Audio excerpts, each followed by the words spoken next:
আমি আজকে ছবি তুলতে পারবো না। ছবি তুলতে পারবো না মানে? এটা কি ফাইজলামি শুরু করছো? Is it fun? হ্যাঁ, সবকিছু রেডি হয়ে গেছে, এখন তুমি বলতেছো ছবি তুলতে পারবে না? যদি আমার আপন ভাই হইতা তাহলে না করতে পারতাম। এই কোম্পানি আমার একার কোম্পানি না, এটা তোমার নিজেরও কোম্পানি। কি এখন কেমন লাগছে? শেষ পর্যন্ত এক্স গার্লফ্রেন্ডের বিয়ে উপলক্ষে ফটোশুট করতে হচ্ছে। বাই দ্য ওয়ে, বিয়েটা কিন্তু আজকে না, কালকে হচ্ছে। তো এইসব কথা আমাকে বলছো কেন? তোমাকে বলবো না তাহলে কাকে বলবো? আমার এক্স বয়ফ্রেন্ড বলে কথা। কিভাবে পোজ দিয়ে ছবি তুলবো সেটা বলবেন না? কেমন ফটোগ্রাফার আপনি? তুমি একটা কাজ করো, আমার কোমরে হাত দিয়ে ছবি তুলো।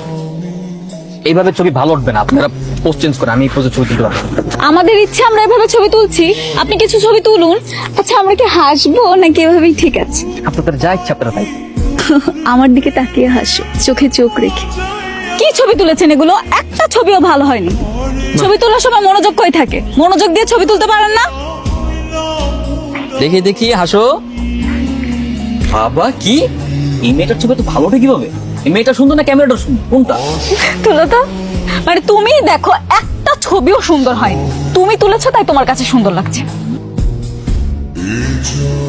কি ব্যাপার? কি সমস্যা তোমার? তুমি এরকম করতেছো কেন? সমস্যা মানে কি এমন করছি আমি? এরকম মুড অফ করে আছো কেন? আমরা এখানে কাপল ফটোশুট করতে আসছি, এমন ভাবে ছবি তুলতেছো যেন মরা বাড়ির ছবি তুলতে আসছো। হাসতে পারো না তুমি? না আমি হাসতে পারি না, এখানে আমার ছবি তোলা হচ্ছে না যে আমাকে হাসতেই হবে। ও হ্যাঁ, হাসবে কি করে? তোমার তো কষ্ট লাগতেছে তাই না? আমার কষ্ট লাগবে কেন?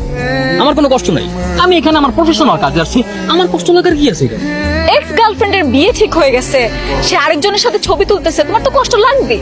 এতই যখন কষ্ট লাগতেছে তাহলে ব্রেকআপ কেন করছি? মাইমা প্লিজ এখান থেকে যাও, শান্তি মতো নাস্তাটা করতে দাও। এই এই কি হচ্ছে সব? আপনারা পোস্ট চেঞ্জ করেন, আমি এই ধরনের অশ্লীল ছবি তুলতে পারবো না। আশ্চর্য, আমার বউয়ের সাথে আমি কিভাবে ছবি তুলবো সেটা কি আমি তোমাকে জিজ্ঞেস করবো? তুমি আমাকে এই কথা বলার কে? বউ মানে? আপনাদের কি এখনো বিয়ে হয়েছে যে এইভাবে ছবি তুলবেন? বিয়ের আগে এইভাবে ছবি তোলা যাবে না। আমাদের ইচ্ছে আমরা ছবি তুলবো, আপনার ছবি তোলার দায়িত্ব আপনি ছবি তুলুন। আপনাদের তো এখনো বিয়ে হয়নি, এমনও তো হতে পারে যে বিয়েটা হচ্ছে না, তখন এই ধরনের ছবি তোলার দায়ভার নেবে কে? কি অলক্ষণে কথা বলে? মানে এই তুমি না ফটোগ্রাফার প্রফেশনাল, তুমি যে কাজটা করতে আসছো সেই কাজটা করো, উল্টাপাল্টা কোনো কথা বলো না, ঠিক আছে? ভাই আমি বললাম তো আমি এই ধরনের ছবি তুলতে পারবো না, প্লিজ। আপনাকেই ছবি তুলতে হবে, তাড়াতাড়ি আমাদের ছবি তুলুন। দরকার পড়লে আমাদের বাসর ঘরের ছবি আপনাকে দিয়ে তুলাম। আমি কাজ করি ঠিক আছে, তার মানে এই না আমাকে যা বলা হবে আমি তাই শুনি, তাই করো। আমি এই ধরনের ছবি তুলতে পারবো না, এই ধরনের ছবি তোলা আমার রুলস আর ইথিক্সের বাইরে।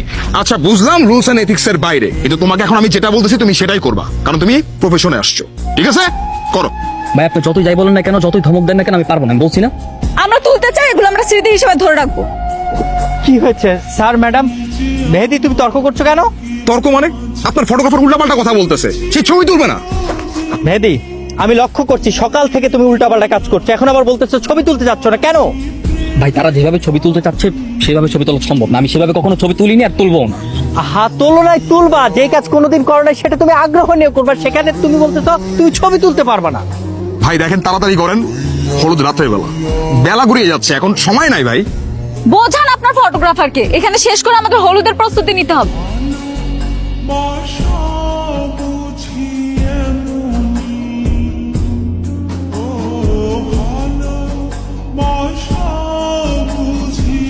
আমাদের বিয়ের সময় যখন গায়ে হলুদ হবে তখন কিন্তু আমরা অনেক মজা করবো।